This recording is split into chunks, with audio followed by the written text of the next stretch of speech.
আমরা তো এই 5ই আগস্টের বিপ্লবের পরে আদালতে টানানো একটা ছবিকে নামিয়ে ফেলেছি। আমার মনে হয় আরেকটা ছবি আদালতে টানানো উচিত, কিন্তু সেটা লয়ারদের পেছনের দেয়ালে। সেটা হচ্ছে জাস্টিস শামসুদ্দিন চৌধুরী মানিক সিলেট সীমান্তে যখন কলার পাতায় শুয়ে আছে, ওই ছবিটা সব আদালতের পেছনে টানিয়ে রাখা উচিত। তাহলে সবাই বুঝতে পারবে যে আসলে বিচারকদের কি ভূমিকা থাকা উচিত। তো এই যে বিষয়টা, আমরা যত আইন করি, যত সংবিধানকে টাইট করি, মানসিকতা এবং মানুষগুলোর যদি পরিবর্তন না হয়, তাহলে কোনো সংস্কারই ফ্রুটফুল হতে পারে না।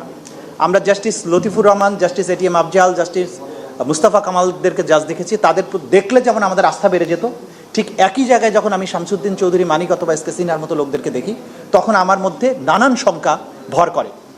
সুতরাং এই বিচার ব্যবস্থার সংস্কারের করার সময় আমাদের মাথায় রাখতে হবে যে কোন ব্যক্তিগুলোকে আমরা এখানে নিচ্ছি, যে এই ব্যক্তিরাই কিন্তু ডিফারেন্স মেক করে দিতে পারে।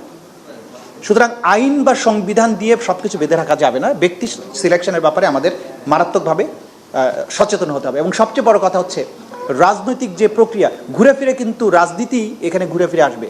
আমি যতই নিয়ম কানুন করি, কিন্তু যখন একটা নিপীড়ক সরকার আসবে, তখন কিন্তু পুরা বিচার ব্যবস্থাকে নানানভাবে হাত পা বাঁধতে থাকে এবং এক পর্যায়ে বিচার ব্যবস্থাও তাদের হাতিয়ারে পরিণত হয়, যেটা হয়েছিল। Supreme court guardian of the constitution. Supreme কোর্টের প্রধান বিচারপতি বসে বসে যেটা করতেন, যে তিনি ফেসবুক এবং ইউটিউবে দেখতেন কোন কোন বিরোধী নেতা বা কোন ব্যক্তি সরকারের বিরুদ্ধে বক্তৃতা দেয়। ওনার একটা সেল গঠন করেছিলেন, আমি ব্যক্তিগতভাবে এটার ভিকটিম, আমি জানি। তাদের কাজ ছিল কে কে বক্তৃতা দিল, সরকারের বিরুদ্ধে খুব তীক্ষ্ণ বক্তৃতা দিয়েছে, তাকে কোনো না কোনো ফর্মে আদালতে এনে আদালত অবমাননার মামলায় ফেলা। আমি তখন একটা বক্তৃতা দিয়েছিলাম যে এই যে গত ইলেকশনের পরে, যেটা যে নির্বাচনে শেখ হাসিনা সর্বশেষ নির্বাচন ছিল, যে আরেকটা পার্লামেন্টের মেয়াদ থাকা অবস্থায় পরবর্তী পার্লামেন্ট শপথ গ্রহণ কীভাবে করে, এটা কনস্টিটিউশনের যে ভায়োলেশন, এই কথাটা আমি একদম আইন দিয়ে যুক্তি দিয়ে বুঝিয়ে বলেছিলাম। আমি সুপ্রিম কোর্টে গিয়ে দাঁড়ালাম, প্রধান বিচারপতি আমাকে বললো আপনার মামলা শুনবো না, আপনি আগে দাঁড়ান এখানে। আমি তো ভাবলাম না জানি কোন অপরাধ হয়ে গেল। বললেন যে কোথায় কি বলেন, সব খবর আমাদের কাছে আছে। আমি তো মাইলট থাকতেই পারে। বলে যে আমরা একটা কথা বলেছি, আপনি কি করে এরকম একটা ব্যাখ্যা দিলেন, আমি তো বুঝি নাই। তা আমি বললাম যে মাইলট, আমি তো যতদূর জানি আমি আদালতের ব্যাপারে কিছুই বলি নাই, আমি একটা ব্যাখ্যা দিয়েছিলাম। বলে যে আপনাকে সাবধান করে দিচ্ছি, কন্টেম্প করতাম কিন্তু করি নাই, কিন্তু যদি কথা বলেন তাহলে কিন্তু কন্টেম্প করবো। মানে আমি তো সুপ্রিম কোর্টের বিরুদ্ধে কিছুই বলি না, আর একটা কথা বলবেন কোর্ট থেকে বের করে দেব। তো this was the supreme court. একজন বিচারক, সুপ্রিম কোর্টের প্রধান বিচারপতির কাজ হচ্ছে বাইরে আমরা কোথায় কি বলছি সেটাকে নিয়ন্ত্রণ করার জন্য কন্টেম্পকে হাতিয়ার হিসেবে ব্যবহার করা।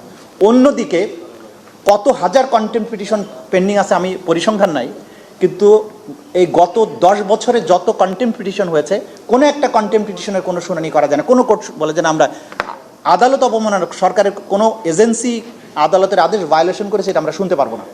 কারণ সংশ্লিষ্ট বিচারকদের উপরে চাপ সৃষ্টি করা হতো যে প্রশাসন যা করে করবে, কোনো কন্টেম্পটের শুনানি যদি করেন তার বেঞ্চ থাকবে না। এবং যারা এরকম শুনানির চেষ্টা করেছেন তাদের বেঞ্চ ভেঙে গেছে। সুপ্রিম কোর্ট রায় দিয়েছে যে তাকে বেতন দেওয়া হোক, তারপরে 5 বছর গেছে, কন্টেম্পট হয়েছে, কন্টেম্পট পেন্ডিং, একটা মানুষকে বেতন দেওয়া হয়নি। এই যে সরকারি কর্মচারীদের আদালতকে না মানার প্রবণতা, এইটা যে তৈরি করা হয়েছিল রাজনৈতিক সংস্কৃতির কারণে, এইটা পরিবর্তন না করে সারাক্ষণ বিচারকদের দোষ দিলে লাভ কি?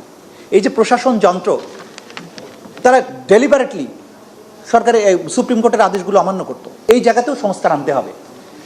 অনেকেই বলেছেন সুপ্রিম কোর্টে এই মুহূর্তে যে বিদ্যমান মামলাগুলো পেন্ডিং আছে, তার 80% হচ্ছে অন্তর্বর্তীকালীন আদেশের বিরুদ্ধে, হাইকোর্টের জামিনের আদেশের বিরুদ্ধে অথবা স্টে দিয়েছে সেটার বিরুদ্ধে।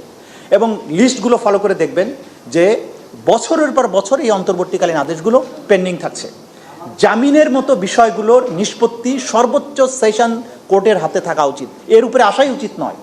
জামিনের বিষয়টা একজন সেশন জাজ ডিল করবেন, সেটা কেন হাইকোর্ট পর্যন্ত আসবে? এবং হাইকোর্ট যখন বিবেচনার পরে একটা ডিভিশন বেঞ্চ কাউকে জামিন দেয়, নির্বিচারে ইনভেরিয়েবলি প্রত্যেকটা পিটিশন নিয়ে যাওয়া হয় অ্যাপিলেট ডিভিশনের চেম্বার জাজ এবং সাথে সাথে স্টে করা হয় যদি সেটা বিরোধী দলের সাথে রিলেটেড হয়। এবং এইভাবে মামলা জট বাড়ছে। এই মানসিকতার তো পরিবর্তন হতে হবে এবং আমাদেরকে সেই সিস্টেমটা ডেভেলপ করতে হবে যে গোটা দুনিয়ার সাথে তাল মিলিয়ে জামিনের মতো বিষয়টা সুপ্রিম কোর্ট পর্যন্ত যাতে না আসে।